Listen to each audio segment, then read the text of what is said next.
Dilshodbek Kattabekov haqida tezkor xabar tarqaldi. Assalomu alaykum, hurmatli tomoshabin. Kanalimizga xush kelibsiz. Videoroliklarimiz ostida bir dona like tugmasini bosib qo'yishni yodingizdan chiqarmang.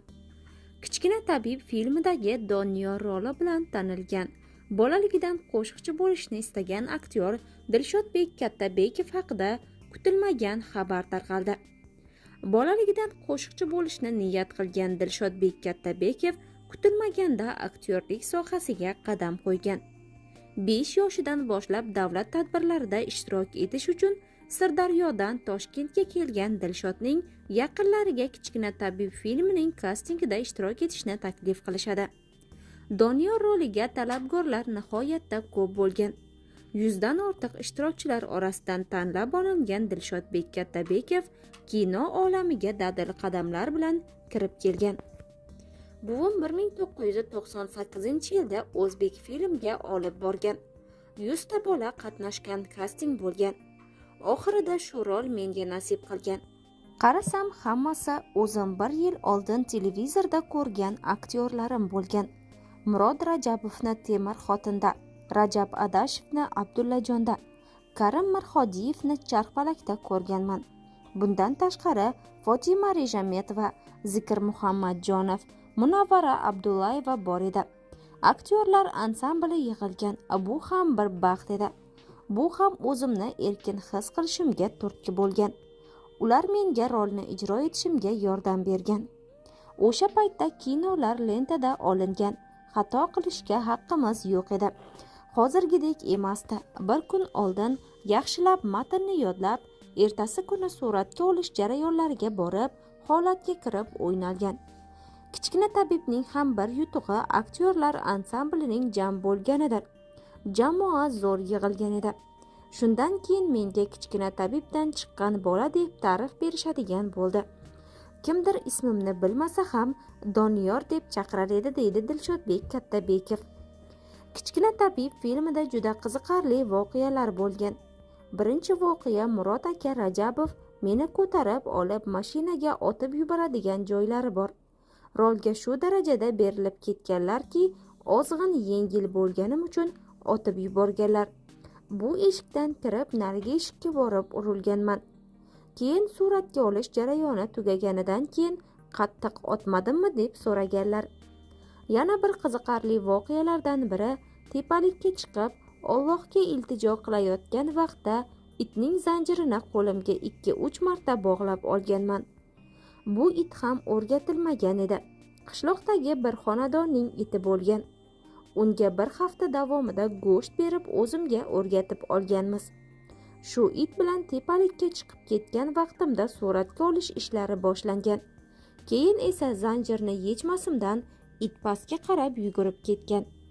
Oxiri oyog'im qoqilib, tikanlarga burkanib pastga tushib borganman. O'sha payt sovuq edi. Keyin rejissyorlar yugurib kelib, avtobusga olib kirib hamma yerimga spirt surtishgan, deydi Dilshodbek Kattabekov. Kichkina tabib filmidagi roli uchun aktyor qancha gonorar olgan? Umuman yosh aktyorga haq to'langanmi? Bu savollar ko'pchilikni qiziqtirishi aniq. Kichkina tabib filmidan 1998-yilda 50 ming so'm gonorar olganman. O'sha paytda o'zimni olib borishgan kichkina edim. O'zbek filmga borganman. Adashmasam, buxgalteriyada rus ayol bo'lgan. Meni ko'tarishgan. Qog'ozni berib qo'l qo'y deyishgan. Shu payt qo'limni qog'ozning ustiga qo'ygan ekanman. Keyin ular imzo qo'yishim kerakligini tushuntirishgan. O'sha paytda birinchi filmimdan 50 ming so'm olganman, deydi Kichkina tabib. Dilshodbek Kattabekov yutuqlarida buvisining hissasi katta ekanligini, ko'plab tadbirlarga olib borganligini yaxshi eslaydi. Buvim 30 yildan ortiq O'zbekiston teleradio kompaniyasida boshlovchi bo'lib ishlagan. To 2016-yilgacha shu insonning xonadonida yashab, maktabga, tadbirlarga, suratga olish jarayonlariga ham o'sha yerdan borib yurganman. Erinmay kastinglarga olib borar, san'atkorlar bilan tanishtirardi. Shuning uchun 2 onam bor. Biri Sirdaryoda, biri Toshkentda menga tarbiya bergan deyman. Keyinchalik Farruh Zokirovning haydovchisi bilan ham tanishib qolganman. omadim bo'lgan. U inson bilan qarindoshdek bo'lib ketgan edik. Shu inson Turkiston saroyida qo'shiq aytib turgan paytimda yoqtirib qolib, o'zlarining oilasiga qabul qilgan va dadamga o'g'lingizni o'z o'g'limdek ko'raman degan. Aktyor bo'yi pastligi uchun mazax qilishganini va ba'zi paytlarda ota-onasidan ranjiganidan afsuslanishini eslab o'tdi. Ota-onamizga qancha qilsak kam. Otamning ismi Ravshan, onamning ismi Dilorom. Dadam 1961-yilda, onam esa 1964-yilda tug'ilgan. Bola bir marta kuyunsa, ota-ona 10 marta kuyunadi.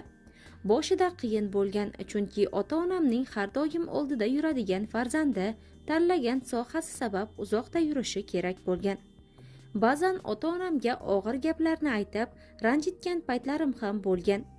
Bunga bo'yimning pastligi sabab, chunki ayrim insonlar qo'lini bigiz qilib, shaxsiyatga tegish holatlari bo'lgan. Kamchiligimni, tashqi ko'rinishimni aytib kulganlar ham bo'lgan. Ko'nglimga og'ir botgan, uydagilarga ko'chaga chiqmayman, ustimdan kulishyapti, san'atni ham tashlayman deb yig'lab aytganman. Ota-onam boshimni silab, ular kulsa kulaversin, sen xursand bo'l. Alloh seni shunaqa kichkina qilib, aziz qilib qo'yibdi derdi. Hozirgi kunda bundan afsuslanmayman. Sog'lomman, oq-qorani ajratib bilaman. Tengdoshlarimdek bo'yim uzun bo'lganda, balki bu darajada mashhurlikka erishmagan bo'lar edim. Qaysidir ma'noda shu jussam bilan boshqa hamkasblarimning orasida ajralib turaman. Yuzimiz ulg'aygan bo'lsa ham insonlar haligi bola deb ko'rsatadi. Hamma o'ksinishlar, xafa bo'lish bolalikda qolib ketgan deydi Dilshodbek Kattabekov. 2008-yilda ham Nihol mukofoti ham san'at oliygohiga topshirganman. O'sha payti tuman, viloyat bosqichlaridan o'tib, respublika bosqichiga yetib borganman. Hozir u odamlar lavozimida bormi yo'qmi bilmayman. Keyin menga kelib, bu bosqich qiyin bo'ladi deyishgan. Qaysi tomonlama desam, mablag' bilan bog'liqligini aytishgan. Pul talab qilishgan. 2008-yilda $500 so'rashgan. Iste'dodimni sotish uchun unvon oladigan bo'lsam, kerak emas deganman. Haqiqiy unvon xalqning mehri, e'tibori. Menga pulga olingan unvon kerakmas deganman. Aktyor 2022-yilda umra amallarini ado etgan. Dilshodbek Kattabekov intervyulardan birida muqaddas shaharlarda bo'lgan paytida qanday hissiyotlarni boshdan kechirgani haqida so'zlab bergan. U yerga borish hammaga ham nasib qilmaydi. Eshitganman, Makkaga 15 kunlik yo'llanmani olib, u yerga 100 metr qolganda avtobusdan tushib, oyog'i qayrilib sinib ketib, Makkani ko'ra olmay qaytib kelganlar ham bo'lgan. Alloh chaqiradi va bandasini sababchi qilib ko'rsatib qo'yadi. Saudiya Arabistonida yashovchi o'zbekistonlik futbolchi Jaloliddin Masharipov yaxshi taklif bildirdi. Viza va yo'l haqini o'zingiz ko'taring, qolganini men qilib beraman dedi. Mehmonxona kerak emas, mening uyim bor dedi. Yil boshidan niyat qilib shu narsa oktyabr oyiga to'g'ri keldi. Bu haqda ota-onamga ketishimga bir kun qolganda aytdim. Borganda 2 kun Madinada bo'ldik. Madinaga borgan inson yana u yerga borgisi kelarkan. Keyin esa payshanba kuni yo'lga chiqib, Makkaga jo'nadik. Juma namozini Makkada o'qidik. Bu ham bir baxt. Makkaga borgan inson onadan qayta tug'ilgandek bo'lar ekan.